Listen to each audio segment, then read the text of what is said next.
24 October నుంచి December దాకా 1000 కేసులు పెట్టడం జరిగింది. వైఎస్ఆర్ కాంగ్రెస్ పార్టీ కార్యకర్తలు అయితేమి, నాయకులైతేమి, కొంతమంది ప్రజల మీద అయితే సుమారు 1000 కేసులు అంటే 3 నెలలు జరిగింది.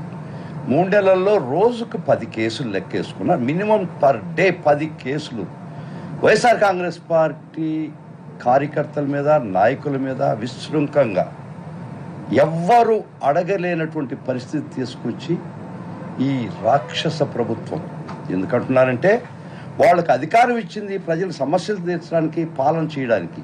కానీ వచ్చిన రోజు నుంచి అది మర్చిపోయి గ్రామాలకు గ్రామాలు ఖాళీ చేయించి ఇళ్ళకు ఇళ్ళు కూల్చేసి రకరకాలైనటువంటి విచ్చలవిడితనం.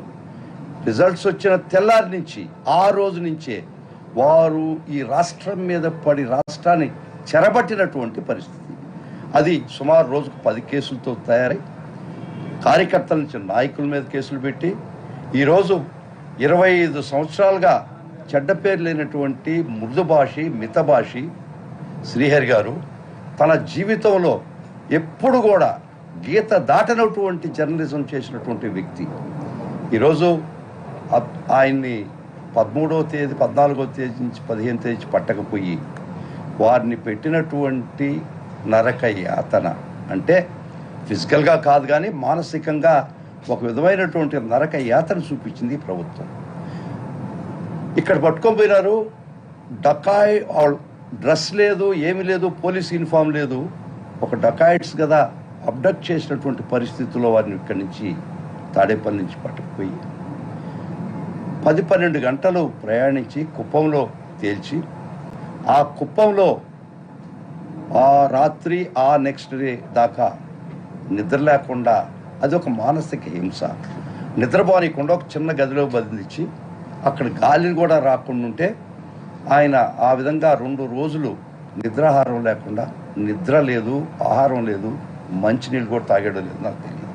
ఆ విధంగా మానసిక క్షోభకు గురి చేసి అడ్వకేట్స్గా నేను సుదర్శన్ అన్న అక్కడ ఉన్నటువంటి అడ్వకేట్స్ మేమందరూ పోయడానికి ప్రయత్నిస్తే ఆఖరికి నైట్ 1-1:30 దాకా మాకు ఆయన్ని కలిసే అవకాశం కూడా లేకుండా ఒక భయకంపితమైనటువంటి పరిస్థితులు ఆ కుప్పం అర్బన్ పోలీస్ స్టేషన్లో చేయడం జరిగింది.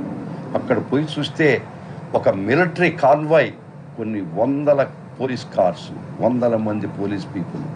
ఏం జరుగుతుంది? రాష్ట్రానికి బట్టిన పేడైంది, కుప్పకు బట్టిన పేడైంది. ఈ పోలీస్ స్టేషన్ ఏమన్నా మిలిటరీ క్యాంప్ అనిపించే పరిస్థితిలో ఇంచుమించుగా ఆపరేషన్ కగార్ జరుగుతున్నట్టు అటు ఆ విధంగా ఒక కాన్వాయ్ పోలీస్ కవాత్ చేస్తున్నటువంటి పరిస్థితుల్లో లోపలికి పోయి తీరా చూస్తే దీనికంతా ఆ రోజు నుంచి మా జగన్మోహన్ రెడ్డి, ప్రీతం నాయకుడు జగన్మోహన్ రెడ్డి గారి ఆదేశాలతో మా అప్పిరెడ్డి అన్న, సజ్జల రామకృష్ణారెడ్డి గారి ఆధ్వర్యంలో మమ్మల్ని ఒక జాటీ బట్టి నడిపించినటువంటి గొప్ప నాయకులకి, సజ్జల రామకృష్ణారెడ్డి అన్న, అప్పిరెడ్డి అన్న, వేణుగోపాల్ రెడ్డి అన్న, నూరి ఫాతిమా ఆ చెల్లెలు, వీళ్ళందరికీ పాదాభివందనాలు చేస్తున్నాం. ఈరోజు YSR Congress party legal team ఏ విధంగా ఉందంటే సుదర్శన్ రెడ్డి గారు, మనోహర్ రెడ్డి గారు మొదలు అందరూ, శ్రీనివాసులు రెడ్డి అయితే మీ అందరూ పేరు పేరున చెప్తున్నాను, రామలక్ష్మణ్ రెడ్డి, శశిధర్ రెడ్డి, వీళ్ళందరూ, భగవాన్ గారు, ఆయనైతే ఆయన నిద్రాహారం కూడా లేదు, రామకృష్ణారెడ్డి అన్న, ఈ విధమైనటువంటి ఒక సైనికులు క్రియేట్ చేసినారు వైఎస్ఆర్ కాంగ్రెస్ పార్టీ లీగల్స్. చాలా సంతోషం. Hats off to them. వారిని అందరినీ కార్యోన్ముఖులు చేసి ప్రతి క్షణం అప్పిరెడ్డి అన్న అయితే మమ్మల్ని నిద్ర కూడా బానించలేదు.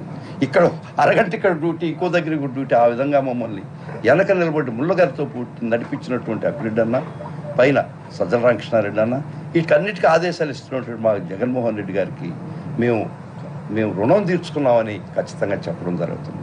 ప్రతి వైఎస్ఆర్ కాంగ్రెస్ పార్టీ లీగల్ సెల్లో ఉన్న ప్రతి ఒక్కడు కూడా రక్తాన్ని దారబోసి పార్టీ కోసం ఆహుతి అయిపోయేదానికి కూడా సిద్ధంగా ఉన్నారని నేను చెప్పేదానికి చాలా సంతోషపడ్డాను.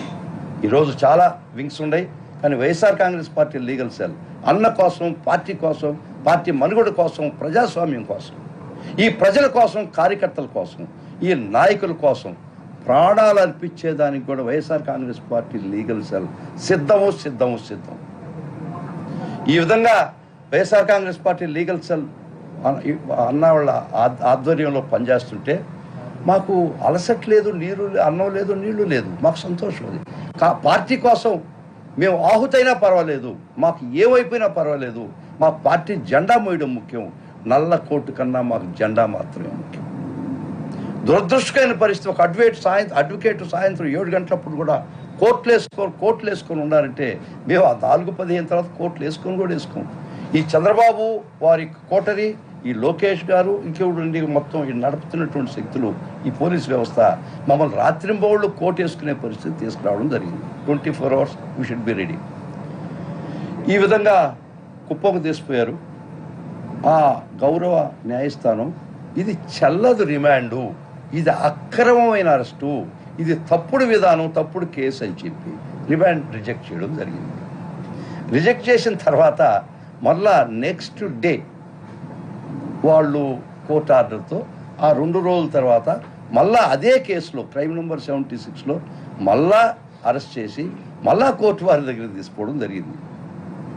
ఒక కేసులో ఒక క్రైమ్ నెంబర్లో 2 సార్లు అరెస్ట్ కావడం, అదే అఫెన్సెస్కి నా జీవితంలో ఫస్ట్ టైం చూస్తాను. అది శ్రీహరి గారిని చూస్తున్నాను. అయిపోయిన తర్వాత రెండోసారి కూడా తీసిపోయిన తర్వాత ఆ రోజు ప్రొడ్యూస్ చేయలేదు, ఎప్పుడో రాత్రికి తెల్లారేదో ప్రొడ్యూస్ చేశారు. చేసిన తర్వాత మళ్ళా వాదనలు చెప్పారు, మేము వాదన చెప్పాము.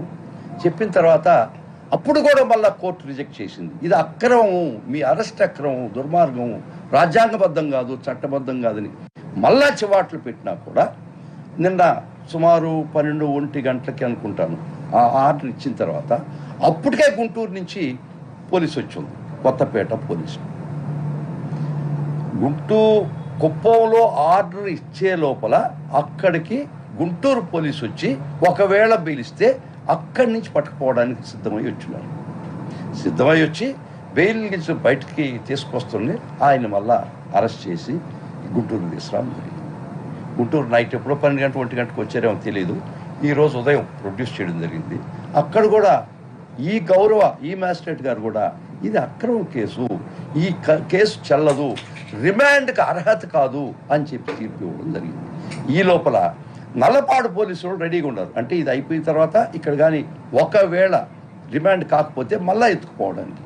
ఈ విధమైనటువంటి ప్రతీకార చర్యలు, ఈ విధమైనటువంటి రాజ్యాంగ వ్యతిరేక శక్తులు వాళ్ళు ఆడిన ఆటలకి ఈ వైఎస్ఆర్ కాంగ్రెస్ పార్టీ నిజంగా కుప్పంలో కూడా విశ్వనాథ్ రెడ్డి అని అతను, సూర్యప్రతాప్ రెడ్డి, చంద్రప్ప అండ్ సుగుణశేఖర్ రెడ్డి చిత్తూరు నుంచి వీళ్ళందరూ మా చుట్టూ ఒక ఫైర్ వాల్, ఒక నిప్పుల వలయంగా మా చుట్టూ నిలబడి మమ్మల్ని రక్షించినటువంటి మమ్మల్ని ఇద్దరిని, సుదర్శనాన్ని నన్ను రక్షించి తీసుకొచ్చినటువంటి పరిస్థితి. ఇక్కడ చూస్తే గుంటూరులో మహాశక్తివంతమైనటువంటి లీగల్ టీం, వీళ్ళు వాళ్ళ సేవల పార్టీకి మటుకు నిజంగా ఈ ఒక పార్టీకి లీగల్ సెల్ ఇంత ప్రాణానికి తెగించి పోరాడుతుందంటే నిజంగా hats off to my legal team. ముఖ్యంగా మనోహర్ రెడ్డి గారి ఆధ్వర్యంలో ఆయన సుదర్శన్ రెడ్డి గారి ఈ మొత్తం మీద సుదర్శన్ చక్రం తిప్పుతూ మమ్మల్ని కార్యోన్ముఖులు చేయించినటువంటి సుదర్శన్ రెడ్డి గారు, మనోహర్ రెడ్డి గారు, వీళ్ళందరూ నిజంగా వైఎస్ఆర్ కాంగ్రెస్ పార్టీకి నిజమైనటువంటి ఆస్తి. ఒక కార్యకర్త ఈరోజు కొంత నిబ్బరంతో ఉన్నాడు, ఏం జరిగినా మాకు వైఎస్ఆర్ కాంగ్రెస్ పార్టీ ఉందన్నటువంటి చెప్పుకునే పరిస్థితి, తలెత్తుకొని తిరిగే పరిస్థితి మా నాయకులు ప్రోద్బలం వల్ల, మా నాయకుల ఆదేశాల వల్ల, మా నాయకుల యొక్క మమ్మల్ని కార్యోన్ముఖులు చేసి మమ్మల్ని నడిపిస్తుంటే ఈరోజు వైఎస్ఆర్ కాంగ్రెస్ పార్టీ అన్నింటినీ ధీటుగా పోరాడుతుంది. ఏ కార్యకర్త కూడా భయపడటం లేదు. ఇంకోటి కూడా చెప్తున్నాను, వైఎస్ఆర్ కాంగ్రెస్ పార్టీ తన అధికారం రోజు చేయలేదు ఈ అరాచకాలు, ఈ అక్రమాలు చేయలేదు. ఎట్టి పరిస్థితుల్లో ఇటువంటి జోలికి పోలేదు. వీళ్ళు గెలిచిన రోజు నుంచి ప్రజాస్వామ్యాన్ని తొంగలో దొక్కి ఒక ప్రతీకారాలు తీర్చుకోవడానికే అధికారం పొందినట్టు ప్రవర్తిస్తూ డీజిల్ కొరత ఉండే వాళ్ళకి అవసరం లే పట్టుకోకపోవడానికి, దాన్ని ఎట్లా రెక్టిఫై చేయడానికి, శ్రీహరి గారిని పట్టుకోవడానికి 100 పోలీసులు, డీజిల్ బొక్క కొన్ని 100 లీటర్లు, కొన్ని 100 వెహికల్స్ అవసరమా కుప్పంకు పంపించడం, ఆడ పెరేడ్ చేయడం. ఇక్కడ డీజిల్ లీటర్ దొరక్క ఒక 1/2 లీటర్లు దొరకని పరిస్థితులు ప్రజలు అల్లాడుతుంటే 100 లీటర్ల బొక్క ఆయన అరెస్ట్ చేసి తీసుకున్నాడు. ఇదే మీ పాలన అని అడుగుతున్నా. మీకు ప్రజల సమస్యలు పట్టు, ప్రజలతో మీకు అవసరం లేదు, మీకు కావాల్సింది అధికార దుర్వినియోగం, అధికార అహంభావం, అధికారం యొక్క అహంకారం. మీకు ఇష్టపడిన మీరు టార్గెట్ చేసినటువంటి ప్రతి వ్యక్తిని వేటాడడం, హింసించడం, మానసికంగా, శారీరకంగా. ఇదేనా మీ పరిపాలన?